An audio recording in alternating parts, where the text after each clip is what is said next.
Yes, after all, the solar light is giving the best hope.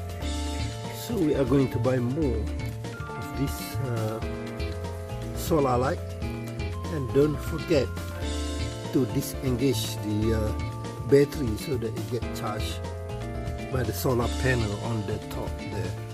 So this is very good and very sustainable for your garden.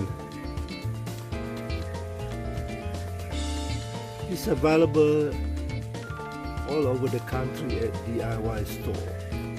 Ini dia dah assemble balik dan kita letak di sini untuk kita chargingkan dia.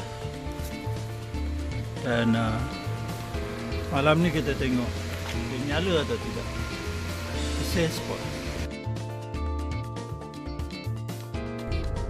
Kalau tuan-tuan membeli solar, garden solar,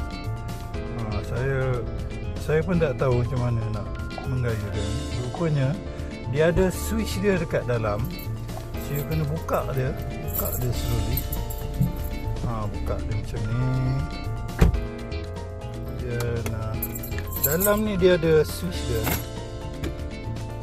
Dia ada bateri dia. So kena keluarkan paper ni. Jadi tarik paper ni. Bila kita tarik paper ni, dia akan contact ya. Dia akan ada contact positif negatif, ada aliran elektrik. Dan kemudian kita tutup balik. Ya. Dan tak balik dia punya, tak balik supaya akan di charging ya. Itu saja untuk dibuat. So saya akan charge kembali. Kita tengok result dia malam ni. Lampu tu menyala menandakan bateri tu dah on. Kalau saya buka balik, dia off.